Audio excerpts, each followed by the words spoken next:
নাহমাদুহু ওয়া নুসাল্লি আলা রাসূলিহিল কারীম আম্মা বা'দ। সম্মানিত সুধী, কোন কোন পশুতে কোরবানি দেওয়া হবে সে বিষয়ে আলোচনা হবে। তো আমরা জানি উট, গরু, মোষ, ভেড়া, দুম্বা, ছাগল এগুলো कुर्बानी दिया है।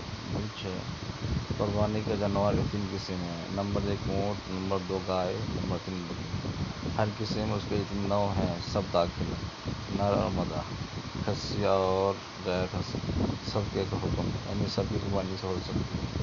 भैंस दाय में समाप्त है, मैंने गरु मध्य मैस अंतर्भुक्त, उसकी भी कुर्बानी सकती है। भेड़, दुम्बा बकरी में दाखिल है, उनकी भी कुर्बानी सकती है। যেমন ভেড়া, দুম্বা, বকরির মধ্যে অর্থাৎ ছাগলের মধ্যে ছাগল অন্তর্ভুক্ত। তাহলে কী কী কুরবানি হবে? উট 5 বছর হতে হবে, গাই 2 বছর, মোষ 2 বছর, বকরি 1 বছর, আর ভেড়া 1 বছর, দুম্বা 1 বছর, বকরি 1 বছর। এগুলো সব কুরবানি করতে পারবেন। এছাড়া অন্য পশুতে কুরবানি হবে না, যদি দেয় কুরবানি হবে না, এমনি জবাই হবে, খাওয়া দাওয়া যাবে। তাই এই পশুগুলো আপনারা কুরবানি দেবেন এবং শরীয়তে যে সমস্ত বিধান আছে কোন পশুতে থাকলে কুরবানি হবে, কোথায় কুরবানি হবে না, অন্য অন্য আমার সমস্ত ভিডিও দিয়ে পাবেন, সেগুলো দেখবেন ইনশাআল্লাহ দেখবেন।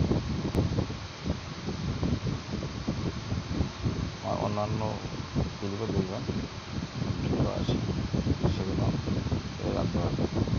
ভালো থাকবেন, সুস্থ থাকবেন, মশলা খাই জেনে কুরবানি দেবেন। আল্লাহ বলতে পারে এলাকার সরকার থেকে জেনে কুরবানি দেবেন। আর ওই যে নামে মৌলানা, নামে মুফতি, জিব্বা দাড়ি মধ্যে মাখতি, সে মৌলানা খাতির মুফতি হয়, তার কাছে যান না। এখানে তো মৌলানা মুফতি অনেক বার হয়েছে, তো মানুষ দেখেন, মসজিদে দেখেন।